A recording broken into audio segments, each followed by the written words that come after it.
be this one. Oh, all right, here we go. She was counting.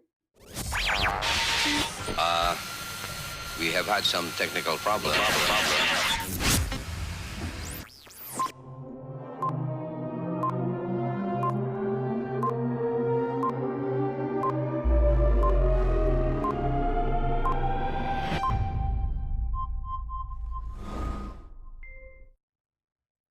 Hello. Happy Friday, everyone. I hope you had a fantastic week. Welcome to PTZOptics Live. Today, we're going to take you through the top 10 booths that we think you should know about at InfoComm, the world's largest audiovisual technology show in Orlando, Florida. We're joined by a very special guest today. We have Nick Smith, the VP of Technology for JB&A Distribution. Hi, Nick. Hey, everybody. Thanks for having me here. It's a Good Friday, and we got InfoComm coming up, so exciting stuff to talk about. InfoComm is such a fun show. Every year, I get a chance to meet so many of our viewers, but also so many audiovisual professionals, universities, directors of IT across the board. We all kind of geek out and get a chance to look at the Pro AV technology, get our hands on these products, meet so many people in the industry. Tell me about InfoComm and what your thoughts are, Nick. I'd love to hear from you. Like, InfoComm is a nerd show, I should say. Like, it's really a place where I get to geek out and like you said, geek out with other people who are geeks. It's for the AV world, it's where the good stuff ends up showing up for the first time, right? And it's separate from the content we see at, say, NAB or even at ISC. I mean, we get to see a lot of really interesting technology for how people communicate and how they display content or move content around inside of live environments. Cool. Well, let's jump into our top 10 booths because we have some really cool companies that we're going to talk about today, starting with... Dun, dun, dun, dun. Da-da. We wanted to plug our own booth. We wanted you guys to book a meeting with us if you're going to be there at ptzoptics.com/InfoComm. And if you're on the edge about going, we've got a free code. Yes, don't pay for your pass if you are attending. Use our free code HUD391.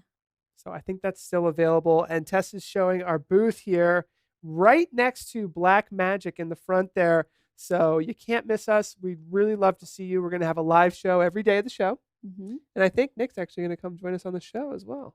Yes, indeed. I'm excited for that one. Here's a picture of our booth before we jump into our top 10. It's just so in case you see us, broadcast quality made affordable there. In the back, we've got our live streaming nook, and we've got some really cool new products for Pro AV, video conferencing, live streaming, and collaboration. I won't ruin any of the new products announcements, but there are some coming, so we really want to see you guys. So the first one on our list is new tech. Because before we jump to that one, Sure. can I plug, by the way, don't forget, we have our pre-NAB or pre-InfoComm technology event on Tuesday before InfoComm as Of well. course. I forgot to mention that. As a reminder, that's okay. Yeah. That's why you have me on the show. So Tuesday before InfoComm kicks off, for anybody who's going to be in town, beer, pizza, and technology. You can find all the details on our website at jbanda.com/events. And you can sign up for the show there, but it's going to be a lot of fun. And it's a good chance to see some unique technologies before you hit the show floor. Yeah, I always enjoy it. And I have to say, sometimes I do go for the pizza and the beer. But I go Sometimes for NAB and I go for InfoComm. And it's a great chance to, in a little bit of a smaller setting, meet with the JB&A team and all the great vendors there as well.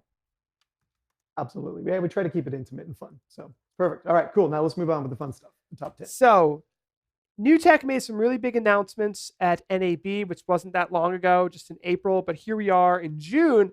And I feel like New Tech brings something new and different to InfoComm that's more on the Pro AV world side than the broadcast side. But just to give us a refresher, Nick, they made a lot of announcements. What were you excited about from NAB? And then maybe what are you predicting for InfoComm?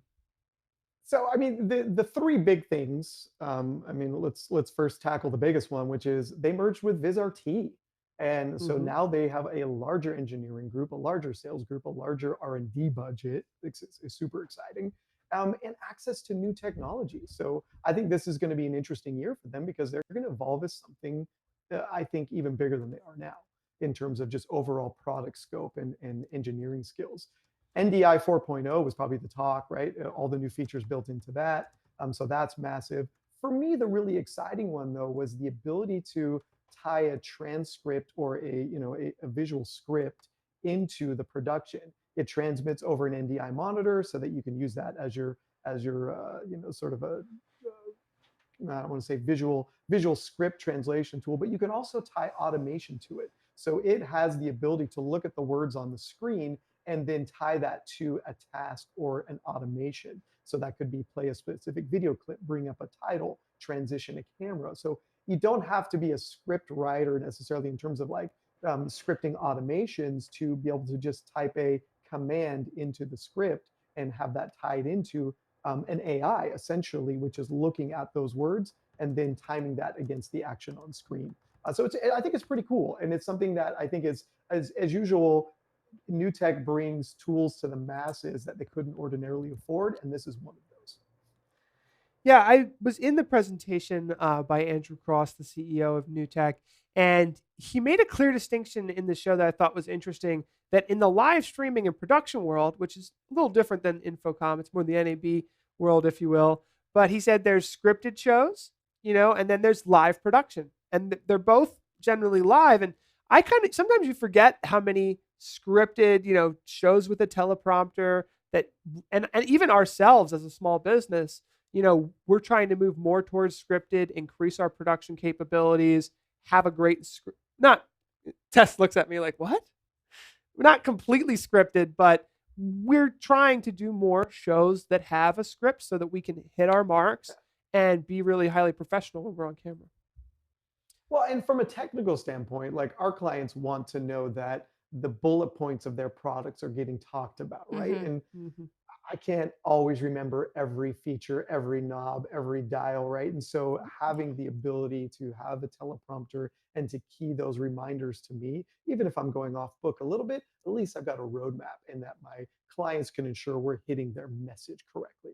So, now that I can tie that to some automations as well and use an AI, that's a powerful tool. Yeah, that was really interesting to me. Now, our next one on this list, by the way, we decided to do no specific order just so that no one's upset. And who knows, everyone's got a different opinion. But X Keys is a really interesting company that's been coming out with control surfaces that can do pretty much anything. They've been integrated into so many different products. I've been a really big fan of these. Tess has one. I have one. I use it to launch programs, make my workflow easier. Tell us about your thought on this company, Nick, because I know you've been involved with XKeys for a while now. Yeah, I mean, they continue to innovate. I mean, the joystick that they've added, I think, was a needed piece because a lot of those, when you look at like Telestream, that's a piece they've been missing, and some of the other companies. Mm-hmm. And so, for a manufacturer that doesn't want to put the development time into building a control surface like this, these guys are putting these out at a very affordable price. But it's the customability, right? It's the ability to decide what that key is going to do in the software Yeah. that gives them the edge, right? Because it's not a fixed interface that you say, well, this is all it's ever going to be. It gives a layer of customability that, where you can tie it to a specific macro or a camera movement or something. So that, the whole goal of all these software-based applications is that we get control of it. We get to decide how we're going to interact with it. And these guys get that and are producing content to match. Yeah, I'm really excited about this one. They made a great controller for the Wirecast gear. Now, next up on our list is Vimeo.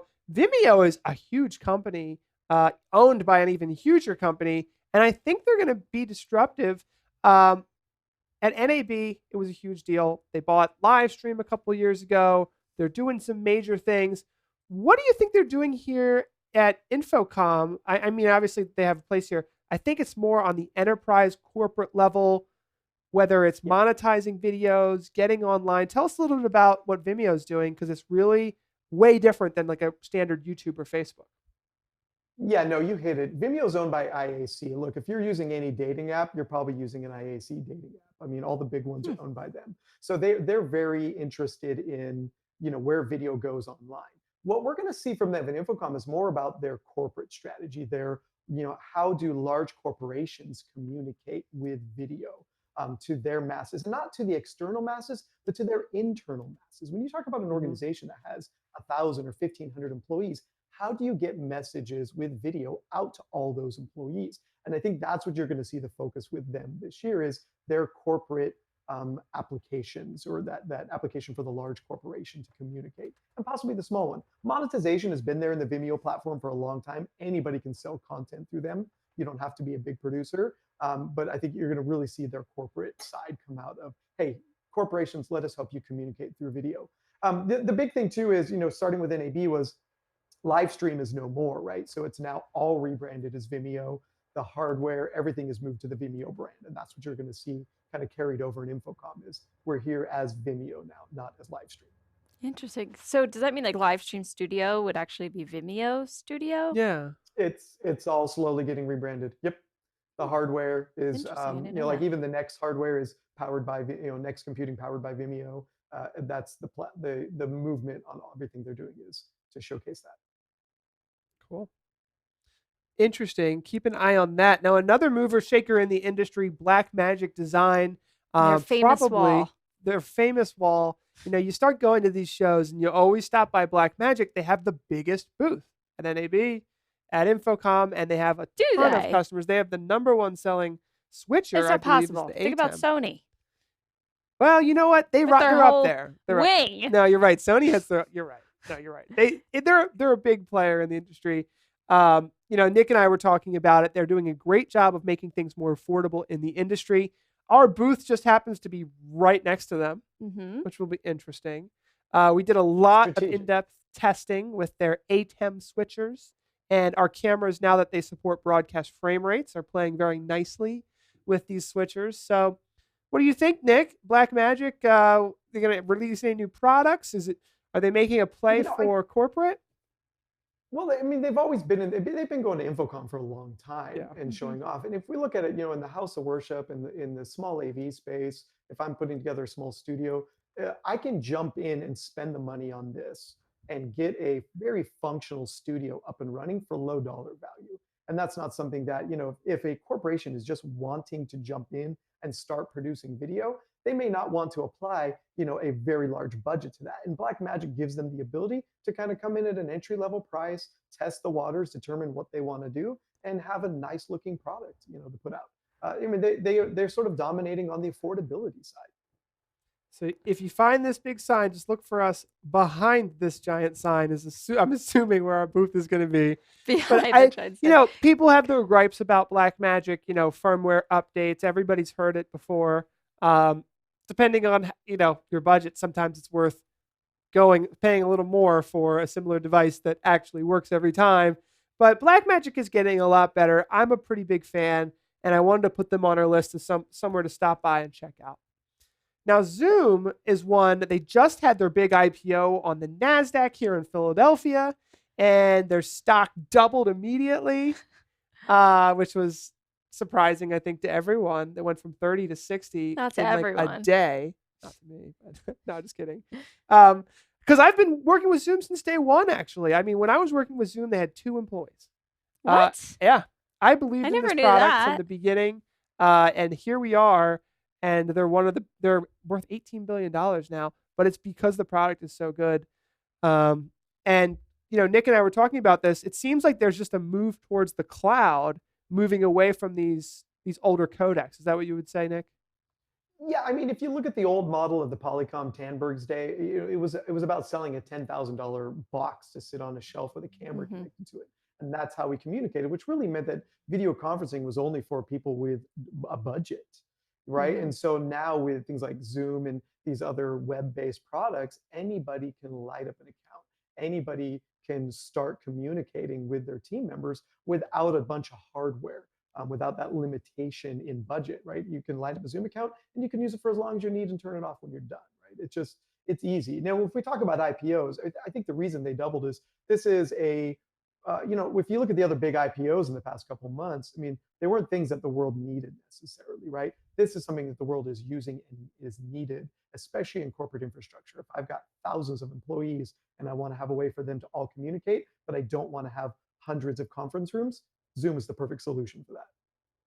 Yeah, I've been following them closely, and it's just everyone loves the CEO, Eric Yuan. The customer results coming in are just off the charts, and just love that product. So I wanted to put it on the list, something to check out. Now, Magewell's next on our list. We stopped by their booth at NAB. We took a look at some of their new Pro capture devices that are supporting NDI, and we took a specific look at their NDI HDMI to NDI converter that also supports PTZ control. So we were looking at that along Very with a cool. lot of the other products that they have, and I just wanted to put them on the list because every time I go there, I see something new, and I really like this company. We love our friends over at Magewell. Yeah, and I think the whole concept of the PTZ control is really interesting because that allows somebody with an older camera that doesn't support ePTZ or doesn't support a web-based or Ethernet-based control protocol to get some more life out of those cameras. Yeah. So I think it's worth stopping by. They also came out with a little Ultra Stream encoder that takes HDMI in and streams out. So that was interesting. Now the next one here, am I saying this right? Unilumin?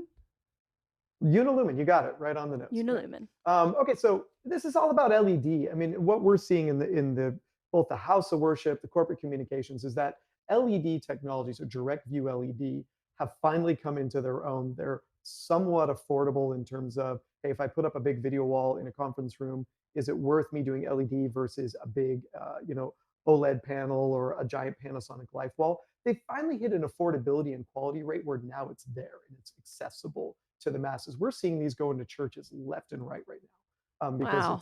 it's affordable, and you can create a giant video space and then drive it with graphics, with content, with cameras, with whatever you want effectively, In lieu right? And of it just changes projectors. in lieu of projectors, which with projectors, we have, if you're standing in front of the projector, you generate a shadow. The projector has to go somewhere, in the audience typically. With LED, you don't have any of that, right? You can stand directly in front of the projection space without getting in the way of it with LED necessarily. So it just totally changes the dynamic of what you're going to generate on stage or in a conference room. And it looks beautiful. It is, I mean, LED looks amazing when you're staring at it. So Unilumin, they are the largest. Effectively they build more LED than anyone else in Asia, and they're sending more out of country than anyone else. I mean, they really produce a tremendous amount, and so they're really good at it. They're very fast at it. They understand what the requirements are, and I think it's worth going to check out at InfoComm what they're doing and what they're going to show off this year. What's new? Last year they showed something that was pretty amazing. It was a double-sided LED wall. So Wow. you could see it on both sides, and it was very thin, very compact, had little legs, so it could be something in a lobby or just really cool technology. I love it. I wish I could afford one. Now, Renewed Vision is one that I checked out at WFX. I'd known them as Pro Presenter for so long, I didn't realize there was a much bigger company behind them. And Oh. they've got, these are like the flagship products here: PVP, Pro Presenter, Scoreboard, and then Pro Video Server. Can you tell us a Who little bit would've known? about these, Nick? Because I know Pro Presenter fairly well, but these others are kind of Yeah, I foreign mean, to me. yeah, so Pro Presenter is like the de facto standard in House of Worship, right? For doing a rundown, for tying your graphics, your live video, your lyrics, everything together into one. And Pro Video, or the Pro Video or PVP product, is really about driving multiple screens on stage, right? So if I want to have, a couple projectors, an LED wall, monitors scattered all over the place, their driving software allows you to define what's going to those. And they run on a couple of Mac Minis, and effectively with a Matrox card sitting behind it to do all the output feeds. So it allows somebody like a church that wants to have a very interactive, surreal experience to tie all those screens together at a very affordable cost. It's like $6.99 for a software license, depending. Now, what's cool is they've added Scoreboard, which is effectively a scoreboard-based product, but it's got some NDI capabilities. It's got some data tiebacks to other scoreboard or other scoring products. So it really elevates their game from being a pure House of Worship play to something that's sports oriented, right? And go out there. And we're seeing the PVV product, the presenter product, in concerts, and kind of go all over the place.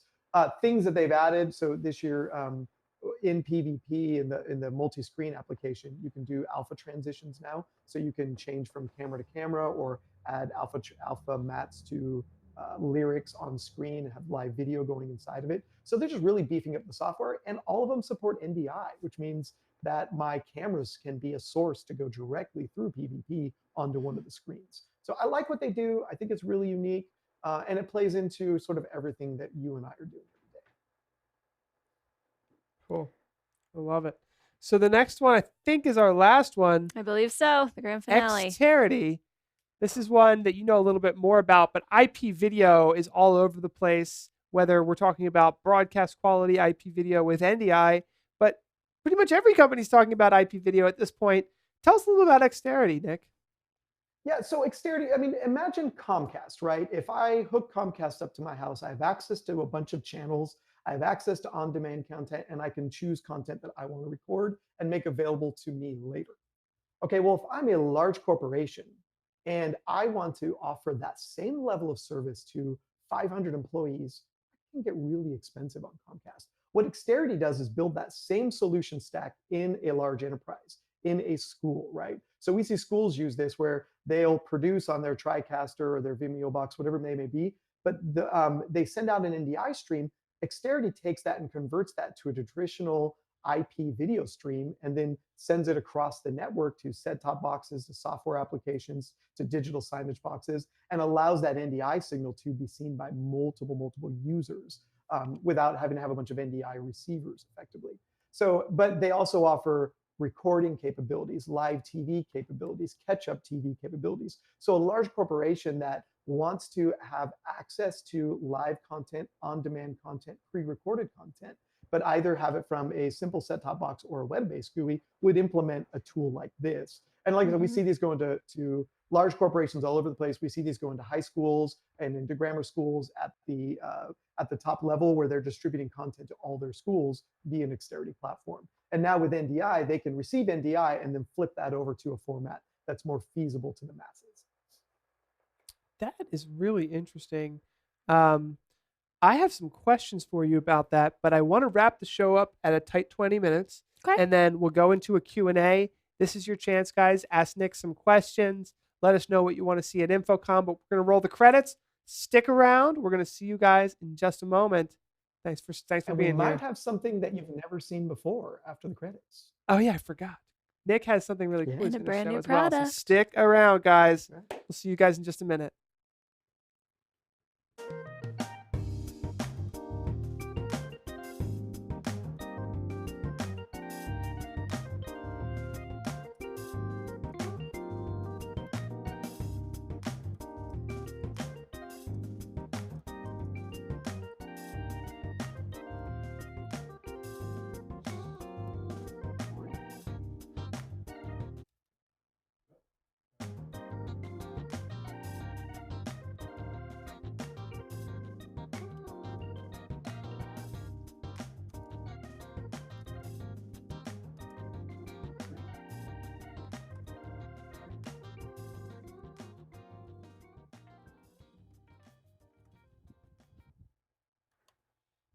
Okay, and we are back.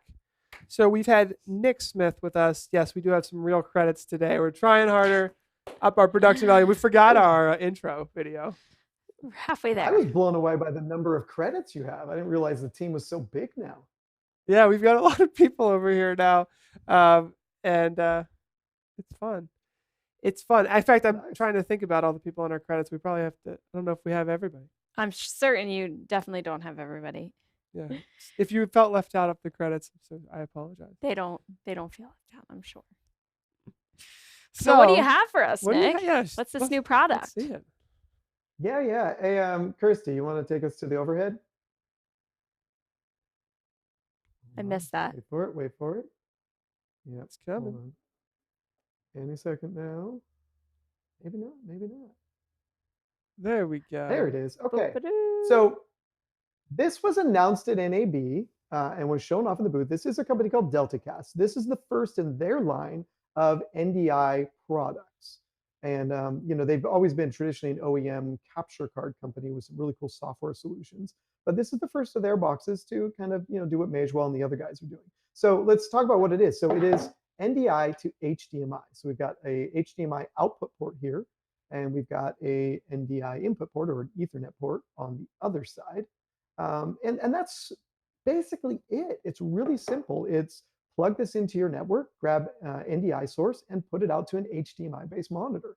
What I like that they did, which we're going through a couple software revs right now, is this little button right here on the top is the change button. So obviously nobody has just one NDI source on their network. They always have multiple. So rather than having to go into a software GUI to go in and define what you want to view on your HDMI monitor, you just hit the button on the front here, and it cycles to the next input that's available to it. And so you can just keep doing that until you hit the video feed you want.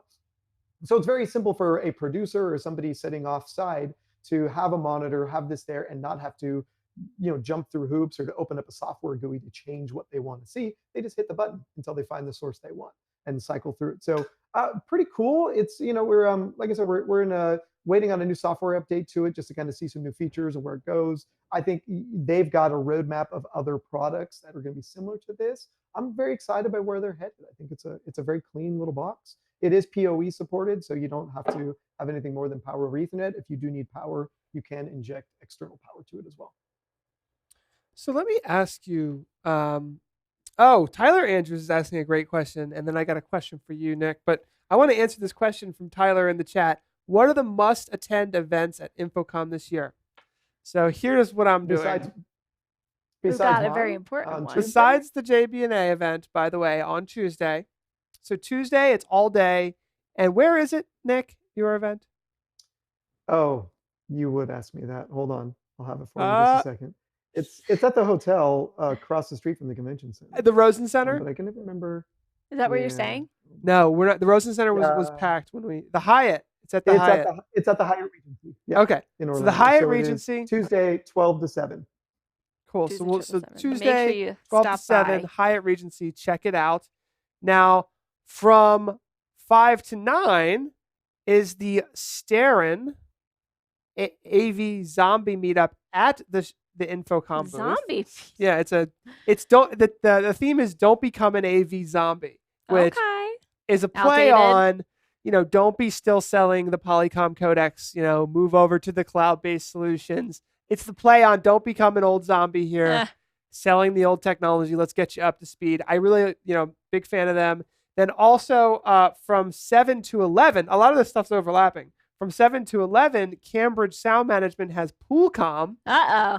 I believe it's also at the Hyatt Regency at the pool. So that might be a good, go to the JB&A event, then go to the pool party. I can get you guys invites for any of those too. Just let me know. Then Wednesday night. Bring your flip-flops. I can't remember what Wednesday night was anymore.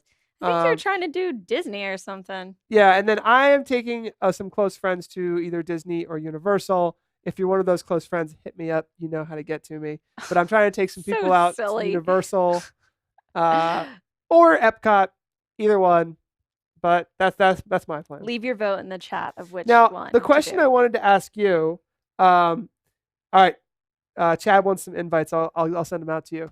Is one of the things you said, Nick, that piqued my ear, and we didn't have enough time to go into it, is you were talking about Xterity, and I got really interested because, as you said, a lot of times NDI video streams really high quality but high bandwidth, and sometimes a little bit difficult to send out everywhere. Can you talk about that just a little bit more? Because I'm interested in that topic.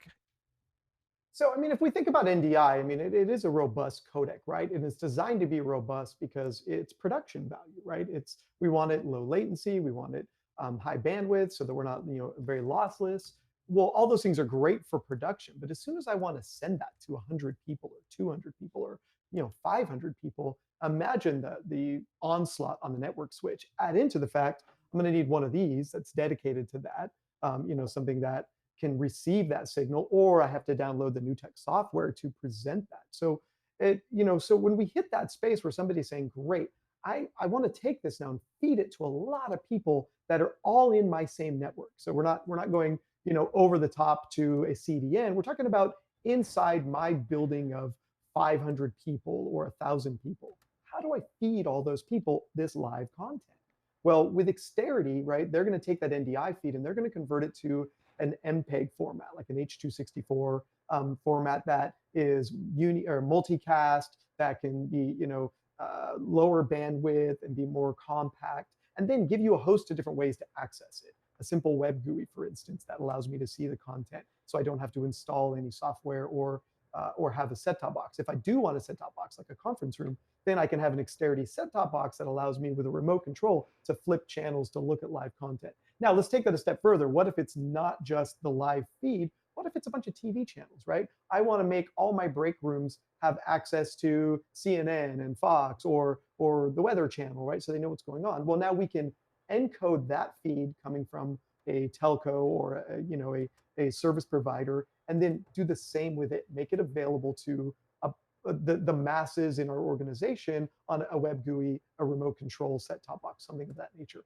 Now, one step further, right? I also want to add the ability to record content. So training material, class content, just a news feed from last night that our CEO was in. Awesome. I want to record that and I want to make it available on demand so that somebody could pick that content up and look at it later. So as you continue to add all these layers, those things can't be done with NDI right now.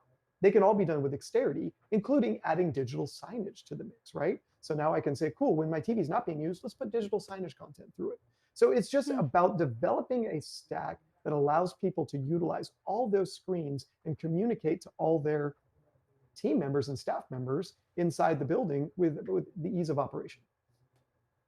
I'm glad you explained that, because I was just wondering about that. It's a big question we get. Now, I know there is multicast for NDI and there's NDI HX, but NDI HX really isn't available from most softwares to send out via, you can't just send NDI HX out of Wirecast or TriCaster for your production to be streamed. And even tools like these don't even support NDI HX, right? They're only pure NDI. So most of the new pieces aren't supporting HX whatsoever. You need a better way to transmit from the one to many, right? That's really where it comes down to. It's the difference between one-to-one, NDI is perfect, right? One to multiple TriCasters to the production gear, perfect. It's at the point when we need to communicate to the masses in the one to many. That's when you want to translate that signal over to something that is, I would say, more network friendly and more software friendly. Oh, I get it, man. Friendly. I am gonna get nasty emails from the NDI guys. You're gonna get in trouble. We're not friendly. But hey, I get it, because it's supposed to work on any switch, and it does. But I wouldn't call it 100% network friendly. It's something that's incredibly powerful. But if we're broadcasting out the morning announcements, right, and every teacher in school, like, and let's say we've got 30 classrooms, right? I mean, what does that look like from an NDI standpoint? To have 30 devices downstream, what does that look like to a school that maybe doesn't have a really robust network, right? But with Xterity, I can take that signal down to like an 8 meg package that looks stunning, and make it work on a set-top box or just a web GUI. So it just really simplifies that operation for somebody like a school who's saying, look, we can't put NDI tools everywhere. Yeah. No, I trust me, I know. I mean, we have gone through so many things getting multicast ready. It's really awesome. It breaks something else. Even weird things like our system managements. It's just, multicast is something that I would say most network managers that I've talked to are not ready for. So how do you send, if you have a completely multicast enabled network, you should be able to have one great NDI stream and everyone can access it without adding additional bandwidth. And it's probably going to be possible, and I think New Tech's going to solve a lot of these issues. But a lot of it is, still requires something like you're talking about. So I agree. Well, so we got a winner. Reason too why they released the streaming encoder. When you look at their streaming encoder, that was what that was designed for, right? Is to take an NDI source and then flip it over to a multicast feed that's more network friendly.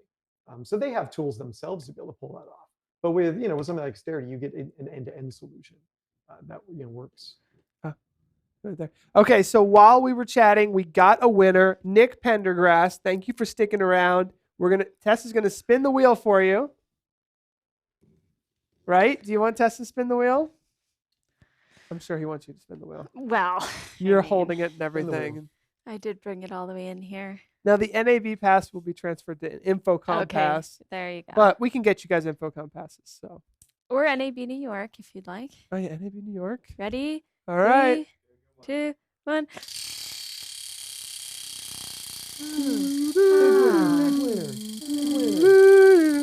Come on. Oh, man. Mike likes to go psychedelic. And the winner is the prize. Oh! You're fired. You're fired, Tess. Thanks a Don't lot, joke Nick. about that. It's not funny. Good job, Nick. You win. You got the free camera. Just let us know what free camera you would like, and we will send it out. Congratulations. Thank you, everybody. Have a great weekend. Nick, thank you so Thank much you, for Nick. being here. It was a great No show. worries. I look forward to seeing y'all in a couple weeks. Sounds good.